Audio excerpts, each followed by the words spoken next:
എല്ലാവർക്കും നമസ്കാരം. ഇന്നത്തെ ശ്ലോകം സുകലേ യോജയേത് കന്യാം പുത്രം വിദ്യാസു യോജയൽ വ്യസനേ യോജയേശ്ചത്രു മിത്രൻ ധർമ്മേ നിയോജയൽ.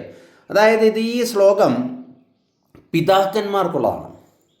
അതായത് ഉത്തമനായൊരു പിതാവ് തൻ്റെ പുത്രിയെ സുകുലേ യോജയേത് കന്യ, തൻ്റെ മകളെ നല്ലൊരു കുലത്തിലേക്ക് വിവാഹം കഴിച്ച് അയക്കുന്നു.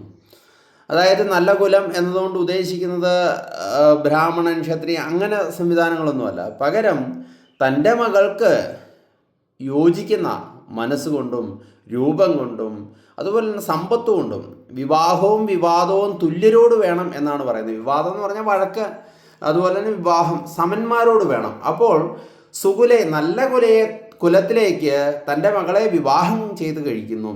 അതുപോലെ തന്നെ പുത്രം വിദ്യാസു യോജയൽ, പുത്രന് യോജിക്കുന്ന വിദ്യാഭ്യാസം നൽകുന്നു. നല്ല വിദ്യാഭ്യാസം തൻ്റെ മക്കൾക്ക് നൽകുന്നു. വ്യസനേ യോജയ ശത്രു, അതുപോലെ തന്നെയാണ് തൻ്റെ ശത്രുക്കളെ വ്യസനം കൂടാതെ അല്ലെങ്കിൽ നിർഭയത്തോടു കൂടി, അതായത് തൻ്റെ ശത്രു എന്നുകൊണ്ട് ഉദ്ദേശിക്കുന്നത് തൻ്റെ കുടുംബം അല്ലെങ്കിൽ തൻ്റെ മക്കൾ, ഇവർക്കൊക്കെ എന്തെങ്കിലും കുഴപ്പമുണ്ടെങ്കിൽ അല്ലെ അവർക്ക് ശത്രുതയുണ്ടെങ്കിൽ ഈ അച്ഛൻ അവരെ നിർഭയം നേരിടുന്നു. ഭാര്യാപുത്ര സ്വകാതനുഹ എന്നാണ്. ഭാര്യയും പുത്രനും സ്വന്തം ശരീരഭാഗം തന്നെയാണ് തൻ്റെ ഭർത്താവിൻ്റെ. അപ്പോൾ തന്നോട് എതിരിടുന്ന പോലെ തന്നെയാണ് തൻ്റെ കുടുംബത്തിനോടും എതിരിടുന്നത് എന്ന് വിശ്വസിച്ച് ആ അച്ഛൻ ശത്രുക്കളെ നേരിടുന്നു.